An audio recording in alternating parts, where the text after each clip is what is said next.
Delilah, what's it like in New York City? I'm 1,000 miles away, but girl, tonight you look so pretty. Yes, you do. Times Square damn shining like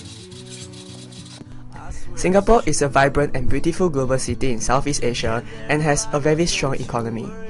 It is a very nice place to live in, with lots of tourist attractions drawing in millions of tourists for holiday and expatriates to work here every year.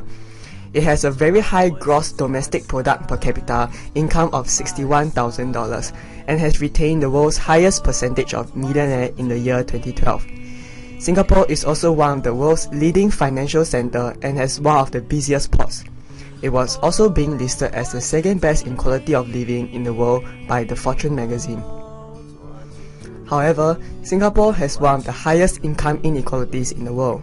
It has one of the highest Gini coefficients of 0.473, which means that there is a great difference between the income of the poor and the rich.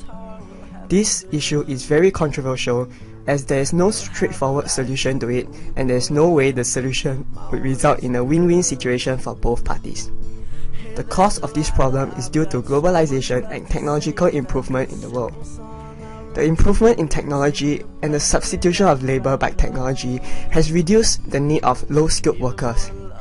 This has enabled the skilled workers to be in demand, thus increasing their income.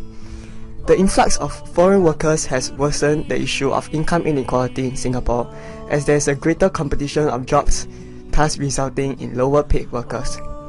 Incomes of the rich have also been increasing very sharply, and those who are rich will continue to do very well, while the income of those with a low income will rise very slowly, almost remaining stagnant. Do you think that income inequality is a very serious problem all over the world? I'm not sure actually. You are not sure about it? No, I am not.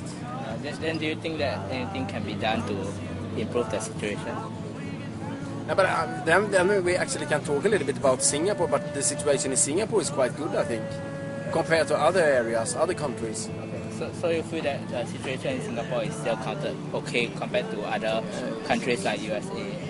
Yeah, and if you see other countries, yeah, definitely. You see other countries in Asia and the region. So do you think that anything can be done to help improve it further? I mean, as long as the situation is stable here in Singapore, I think it will continue to be quite okay, because that means that money is still coming into the country here. Okay. But it's difficult questions for me when I'm not here. What's your occupation in Sweden? I'm a service manager.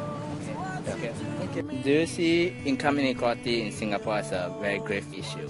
Income equality? Yeah, I think it is a big issue. There's the average income. I think what is it, $1,500 a month? But there's a lot of people who earn a lot more than that. It's quite expensive to live in Singapore.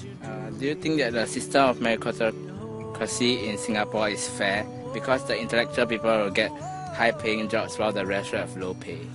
That's hard to fix the system because that's how it is globally. But I think what Singapore is trying to do to address that is ensure that everyone has good access to education, and that's the starting point. So if you could educate even the underprivileged, then I think that gives them the chance to get higher paid jobs in the future. What do you think the government can do to improve the situation? Once again, offering very good education to underprivileged to help them break the cycle. May I know what's your occupation? I'm in finance.